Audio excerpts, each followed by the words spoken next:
we are a very small country. We are 28 million people. We've been incredibly fortunate in terms of our growth because we possessed resources. We are in many ways, you know, in the Ramayana, years ago in the Ramayana, Malaya was known as Yavat Vipam, which means the Golden Pear, which is a land that is blessed with everything. And we are a land that has been blessed with everything. We have really screwed that up too.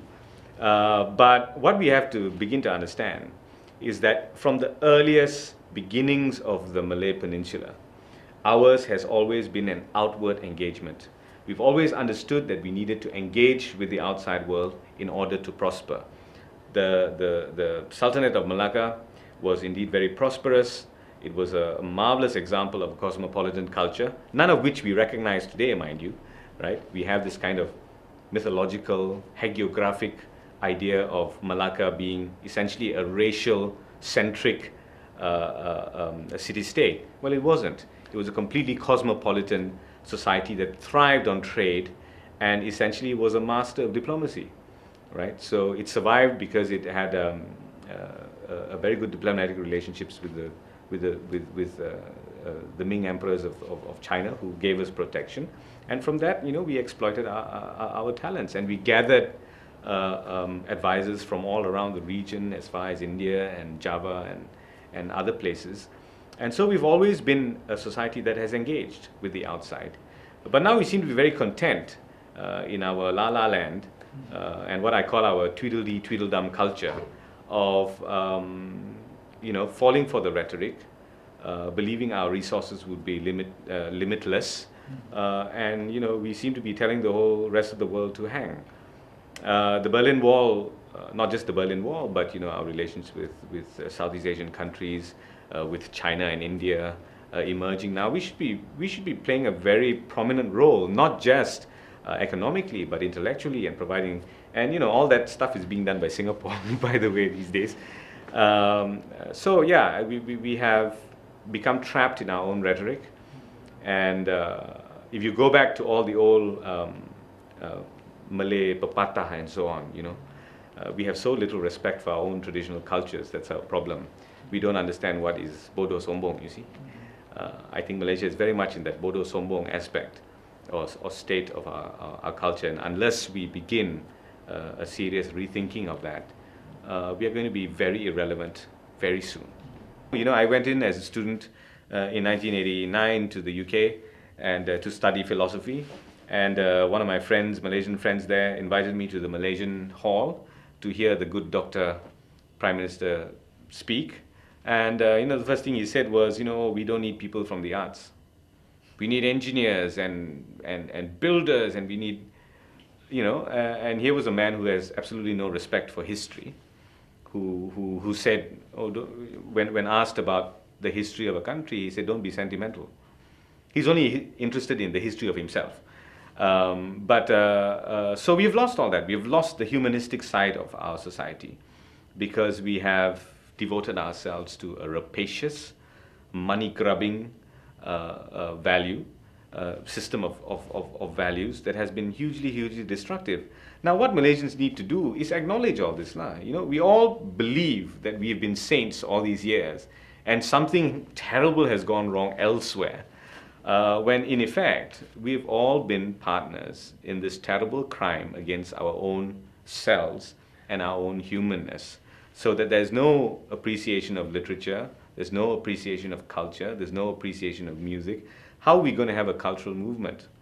Okay, one of Sukarno's great tools, instruments for propaganda was keroncong. Okay, keroncong was used as a means, as a form of popular music to disseminate. We've lost all that. We've lost all that. So it's not too late to begin to, I think, make a reacquaintance, but we got to do it fast, and we got to do it in very deep thinking ways. If you look at societies all across the board, cultural movements forge really the spirit and the spine behind any great change. The May 4th movement, if you look at the Indian national movement, it was so much a cultural movement too. People like Tagore and so on, where ideas formed the basis of things. And people were quarreling with themselves all the time about the societies that they envisaged, you see. If you look at Europe, at the period of the Enlightenment, if you look at countries like the Philippines, Indonesia, the kind of engagement that was going on, Latin America, um, and it's consistent, it has not stopped. We were talking about the fall of the Berlin Wall, and as I said, horrendous things happened, behind the Iron Curtain. But the people's spirit was resilient, you see, and they never lost touch of the cultural sense of themselves. I love Eastern Europe. I travel there very frequently and all over the place. And it always amazes me if you go to a place like Warsaw, if you go to a place like Prague, if you go to a place like Budapest, every corner there is a bookstore. Every corner bookstore is crowded. If you go to Prague, the Czech language, I think, is spoken like by 22 million people. That's about it. They have multi-level story bookstores filled with the best books on world literature, on ideas, on history and religion and everything, all in the Czech language, right? They're all learning English, mind you. Everybody speaks English. But when they read, they go back to their authentic tongue. People are translating. They're translating as a living. They're translating out of passion. They're translating out of love for ideas and their culture and their language. And this doesn't have to be administered by the government and the system. People do it. It comes from a society's own volition. Over here, we are constantly looking for, the next grant from the National Translation Institute or the National Language Institute and all these kinds of things. That's not the case. What I'm trying to say is that we must begin to we don't have this spirit. And even what we have lost, right? We have killed off wayang. We have killed off our traditional theatre. We are unable to speak in pantun.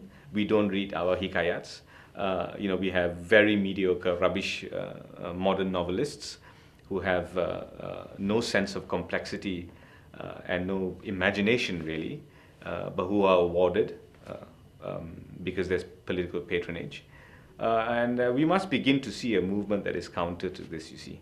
A cultural movement that is worldly, but also deeply rooted in our own sense of self. The media then, of course, becomes very important. It's a great tragedy that I worked in the staff for very many years. And I worked as a cultural journalist, that was my job.